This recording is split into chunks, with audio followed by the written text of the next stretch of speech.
नमस्कार, खबरें जारी न्यूज 24 पर मैं हूं आपके साथ मकसूद खान। विधानसभा चुनावों में भारतीय जनता पार्टी ने कमाल कर दिया और हिंदी बेल्ट के 3 बड़े राज्यों पर कब्जा जमाकर कांग्रेस को चित कर दिया। हालांकि बीजेपी ने तीनों राज्यों में नेतृत्व परिवर्तन कर बड़ा संकेत भी दिया है और अब वो संकेत जमीन पर दिखने लगे हैं। बीजेपी ने मध्य प्रदेश के पूर्व मुख्यमंत्री और अपने दिग्गज नेता शिवराज सिंह चौहान को दक्षिण भारत में कमल खिलाने की बड़ी जिम्मेदारी दे दी है।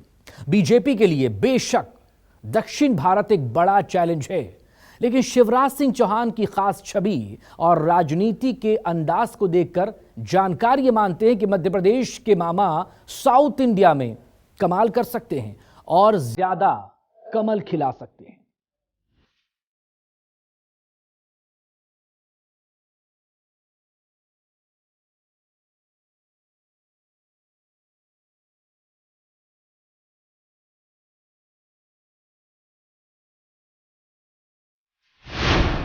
एमपी से निकले शिवराज, दक्षिण का संभालेंगे काज।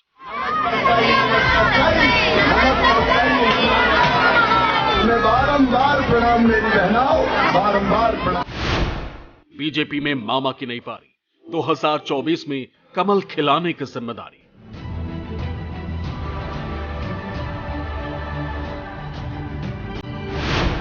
एमपी से दूरी शिवराज का शोक या बीजेपी ने चला नया मास्टर स्ट्रोक। हम लोगों को लग रहा है मध्य प्रदेश राजनीति का कद्दावर चेहरा। एमपी में बीजेपी की सियासत का आधार, मैं सहन कर लूंगा। प्रदेश की महिलाओं के लिए भाई, प्रदेश की बेटियों के लिए मामा। नागरी बहनों की 18 साल तक मध्य प्रदेश के मुख्यमंत्री। करीब 2 दशक से मध्य प्रदेश को परिवार की तरह मानकर सियासी रणभूमि में कांग्रेस को चारों खाने चित करने वाले शिवराज सिंह चौहान अब देश की सियासत में नई पारी की शुरुआत करने की तैयारी में है। भारतीय जनता पार्टी ने मध्य प्रदेश में मोहन यादव को सीएम बनाकर शिवराज सिंह चौहान की राजनीतिक पारी पर बड़ा सवाल खड़ा किया था, लेकिन अब बीजेपी की तरफ से शिवराज सिंह चौहान को दक्षिण भारत में कमल खिलाने की जिम्मेदारी देने के बाद इसे पार्टी का बड़ा मास्टर स्ट्रोक माना जा रहा है। दिवाली के दिन जिस वक्त बीजेपी के दिग्गज अपने अपने परिवारों के साथ त्योहार मना रहे थे, उस वक्त शिवराज सिंह चौहान जनता के बीच प्रचार कर रहे थे। मिशन था हर क्षेत्र तक पहुंचना और पार्टी को जीत दिलाना, और हुआ भी वही। मेहनत और मन्नत दोनों पूरी हुई। पार्टी ने प्रचंड जीत के साथ मध्य प्रदेश में कमल का परचम लहरा दिया। उम्मीद थी कि शिवराज सिंह चौहान ही सीएम बनेंगे, लेकिन दिल्ली से आलाकमान का फरमान आया और कमान मोहन यादव को दे दी गई। मोहन यादव के शपथ से पहले महज 48 घंटे के भीतर शिवराज सिंह चौहान के 3 बयान आए। पहला बयान आया कि अपने लिए कुछ मांगने से बेहतर मर जाना पसंद करूंगा। एक बात मैं बड़ी विनम्रता के साथ कहता हूं कि अपने लिए कुछ मांगने जाने से बेहतर मैं मरना समझूंगा। वो मेरा काम नहीं है और इसलिए मैंने कहा था मैं दिल्ली नहीं जाऊंगा। दूसरा बयान आया, बीजेपी ने बहुत दिया, अब लौटाने का वक्त आया।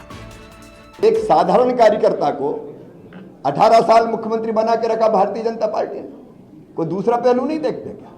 एक साधारण कार्यकर्ता को इतने साल भारतीय जनता पार्टी जिसने मुख्यमंत्री बना के रखा, सब कुछ दिया भारतीय जनता पार्टी ने मुझे, अब मुझे भारतीय जनता पार्टी को देने का वक्त आया है। और तीसरे बयान में शिवराज ने कबीर का दोहा सुनाते हुए कहा, और अब विदा जस की तस रख दीनी चदरिया। मुझे पूरा विश्वास है वो मध्य प्रदेश की समृद्धि और विकास को और जनता के कल्याण को नई ऊंचाइयों पर ले जाएंगे। उनको शुभकामनाएं। और मित्रों, अब विदा जस की तस रख दीनी चदरिया। एमपी में चुनाव के नतीजे आने के बाद तत्कालीन सीएम शिवराज सिंह चौहान बार बार अपना दर्द झलकाते रहे। कुछ भी ना मांगने की, मध्य प्रदेश छोड़कर ना जाने की बात दोहरा रहे। लेकिन रिजल्ट के 16 दिन बाद जब शिवराज दिल्ली दौरे पर पहुंचे तो पार्टी के राष्ट्रीय अध्यक्ष जेपी नड्डा से उनकी मुलाकात हुई और मुलाकात के बाद शिवराज सिंह चौहान का मन बदल गया। शिवराज दिल्ली क्या, अब एमपी को छोड़कर कहीं भी जाने को तैयार हो गए। पार्टी ने उन्हें दक्षिण भारत भेजने की तैयारी की तो शिवराज सिंह चौहान ने सहज रूप से पार्टी के आदेश को स्वीकार कर लिया।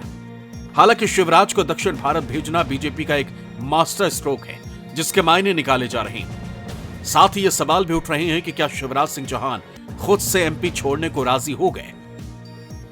दरअसल मंगलवार सुबह पूर्व सीएम शिवराज सिंह चौहान दिल्ली दौरे पर गए और पार्टी के राष्ट्रीय अध्यक्ष जेपी नड्डा से मुलाकात की। मुलाकात के दौरान तमाम मुद्दों पर लंबी बातचीत हुई। इसके बाद ये अटकलें तेज हो गईं कि उन्हें कोई बड़ी जिम्मेदारी मिलेगी, लेकिन शिवराज सिंह चौहान ने अपने चिरपरिचित सौम्य अंदाज में साफ कर दिया कि एक पार्टी के कार्यकर्ता के नाते जो भूमिका पार्टी तय करेगी वो मैं करूंगा।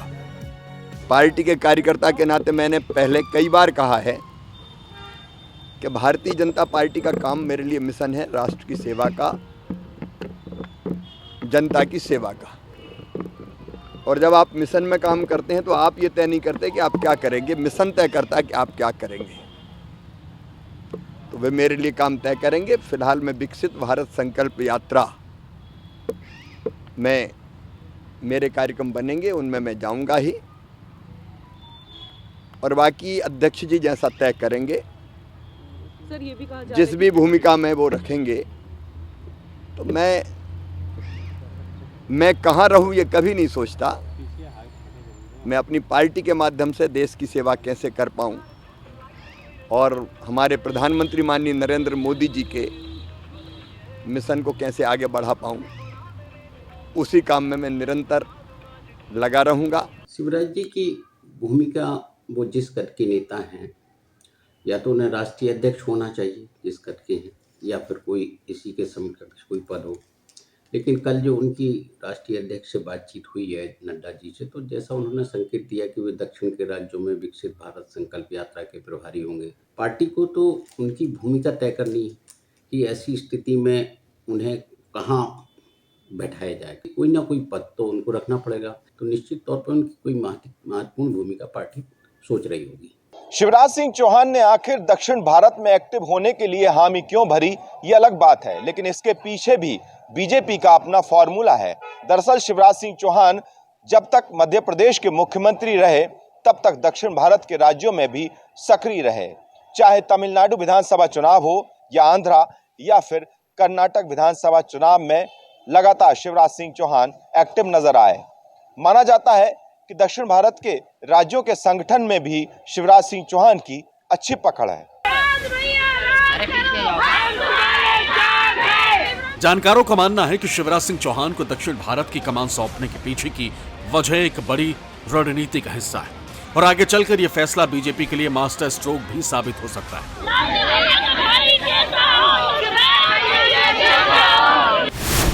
दरअसल बीजेपी का हार्डकोर हिंदुत्व का फॉर्मूला दक्षिण भारत में नहीं चलता। दक्षिण भारत के राज्यों में बीजेपी हिंदुत्व के एजेंडे के साथ फेल हुई है। बीजेपी में शिवराज सिंह चौहान को सॉफ्ट हिंदुत्व के चेहरे के तौर पर जाना जाता है। शिवराज सिंह सबको साथ लेकर चलने में विश्वास रखते हैं। हिंदी बेल्ट में रहते हुए भी शिवराज सिंह धार्मिक विवादों से दूर रहते और एमपी में हिंदुओं के साथ साथ शिवराज मुस्लिम समुदाय की भी पसंद रहे। बीजेपी शिवराज सिंह चौहान को दक्षिण भारत में आगे कर सॉफ्ट हिंदुत्व की राह पर चलने की तैयारी कर रही है। साथ ही ओबीसी पॉलिटिक्स भी साउथ के राज्यों में एक बड़ा फैक्टर है जिसमें शिवराज सिंह चौहान फिट बैठते हैं। कांग्रेस की राजनीति भी अब साउथ में शिफ्ट हो गई। राहुल गांधी का संसदीय क्षेत्र भी दक्षिण भारत में है। ऐसे में शिवराज सिंह चौहान के कंधों पर पार्टी बड़ी जिम्मेदारी सौंप रही, जिसके जरिए उन्हें भारतीय जनता पार्टी की मजबूत नींव तैयार करनी। अभी तक के इतिहास में ऐसा देखा गया है कि दक्षिण में हार्ड हिंदुत्व कार्य नहीं करता है। इसलिए साउथ की राजनीति को अगर ले लिया जाए तो चूंकि शिवराज जी की पैठ पहले से भी एक संगठन के कार्यकर्ता के रूप में भी रही, उल्लेखनीय है कि जब वो मुख्यमंत्री थे उस समय भी वो चुनाव में दक्षिण में बहुत क्रियाशील थे और उनकी ये भूमिका महत्वपूर्ण रही थी। अब जबकि शिवराज सिंह अपना पूरा समय पार्टी को दे सकते हैं तो पार्टी दक्षिण में अपने विस्तार के लिए इस कुशल कार्यकर्ता को भेजने की तैयारी में है। इसमें कोई आश्चर्य वाली बात नहीं है।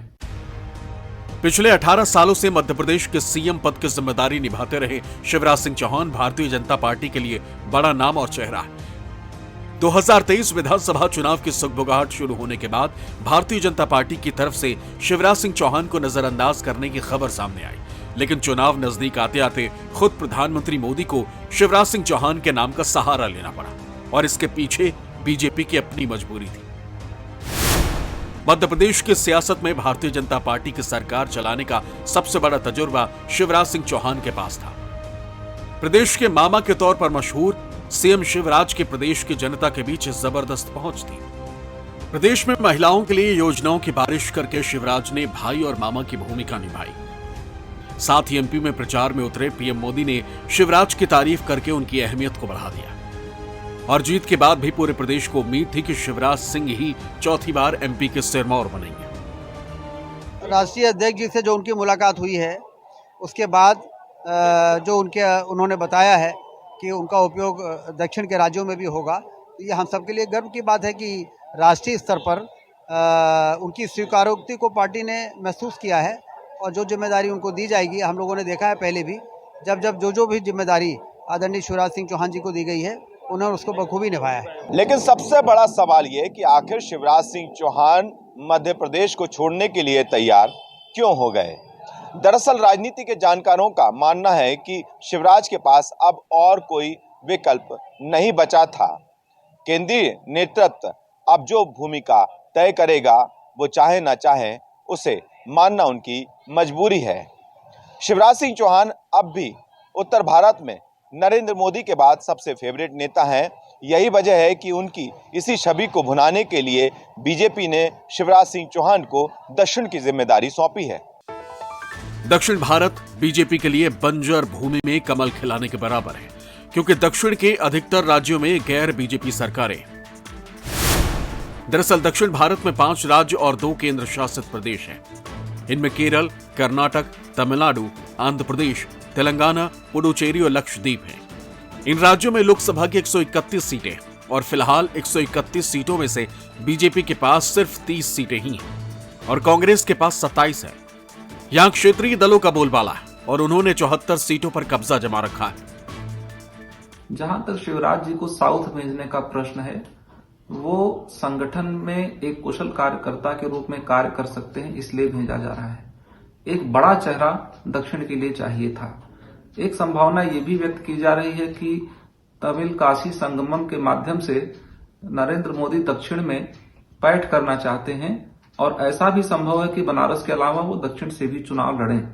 तो इस परिस्थिति में एक मध्य भारत का बड़ा नेता दक्षिण की ओर कार्य करना चाहिए और चूंकि पहले भी शिवराज जी मठों और मंदिरों में अच्छी पैठ रखते थे बीजेपी के चुनाव प्रचार के दौरान भी, इसलिए भी उनको एक कुशल संगठन कार्यकर्ता मानते हुए दक्षिण की ओर भेजा जा रहा है। सीएम के रेस से बाहर होने के बाद शिवराज का कद पार्टी में छोटा कर दिए जाने की चर्चा चली, लेकिन पार्टी ने दक्षिण भारत का मुश्किल टास्क देकर साफ कर दिया है कि बीजेपी को शिवराज सिंह पर पहले से ज्यादा भरोसा है।